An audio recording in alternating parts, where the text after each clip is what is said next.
Kapag nagkabukingan na at sa tingin mo di ka na makakalusot, lagi mong tatandaan, may butas pa.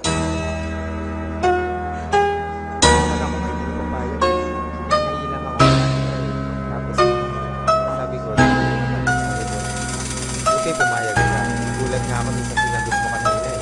Pero hayop ka, anong ginagawa mo dito? Oops, makinig ka muna sa akin. Teka muna wait, magkasama lang kami. Pero di ko siya kadate, sa akin ay ngumiti siya. Di ko siya kilala, ako ay may amnesia. Kaya di ko maalala kung bakit siya kasama. Bakit narito, nagulat na lang ako. Umupo sa tabi ko, utak ko ay nalito. Ang isip ay naligaw, kamukha mo kasi siya. Kaya kala ko ikaw, napagkamalan ko lang. Kaya sana wag mo nang isipin na ako babaero't may ibang babae na kirida. Madaming nakikita, madami dyang iba, pero tanging sa'yo lang. Kaya sana wag mo nang kilayay isalubong at bitawan mo na rin yang hawak ng balisong. Umuwi na tayo darling, halika tara na. Tarantado ka, pero umuwi ka mag-isa.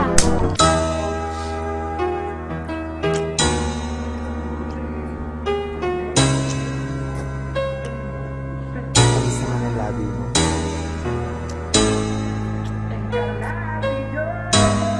Mamaya ka naman noon.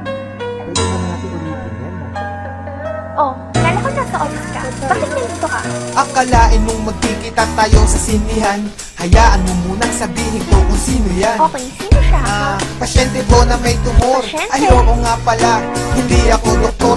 Kasi naman gusto daw niyang manood. Naawa naman ako, kaya ako sumunod. Sinamahan ko na siya sa dilim kasi duwag yan. Hawak ko kamay niya, kasi bulag yan. Dapat alalayan, baka mawala yan. Pero nandiyan ka pala, di ko na malayan. Siya'y hinalikan at kaya ko nagawa yan. Nausog ko siya, kaya akin nilawayan. Bala kong punasan, kasi nabasayan. Hawak ko yung panty niya, kala ko basahan. Kusang bumaba, pero di ko binabayan. Mga palusot ko, lulusot kaya yan.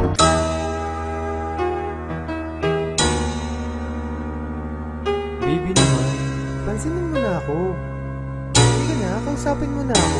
Ano bang problema natin? Maghiwalay na tayo. Bakit naman? Wala naman akong ginagawa ah. Wala naman yun eh. Ilang beses na kitang nanguhulong ng bababae. Eh baby naman, alam mo namang Ikaw na ang pinaka, sa'kin lagi bida ka. Pero bakit ka ganyan, sa'kin lagi duda ka. Kung nakita mong nakasama ko yung mga chick, di sa'kin yung kundi kay yawasang asakazi. Dahil ako ay tapat at hindi nagsinungaling. Sa ibang babae, di nahuhumaling at hindi nabaling. Aking pagtingin, ako may napatingin. Yun lang ay baka sakaling mapuna nila na hindi na ako available. Layo ng mga hot chick, GF ko ay flammable. Baka lumiyab, selosa yan silab. Pag ang galit umalab, ay nagiging si Incredible Hulk. Bakit ba ang hirap mong pakalmahin? Anong dapat kong gawin para lang iyong maintindihan na sa buhay ko di ka pwede tanggalin. At ang tanging mamahalin, walang iba, ikaw pa rin.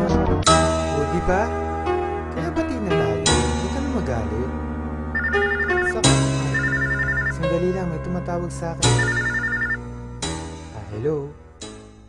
Oh, hello. Ba't tumawag ka? Kasama ko siya. Delo, buntis ako.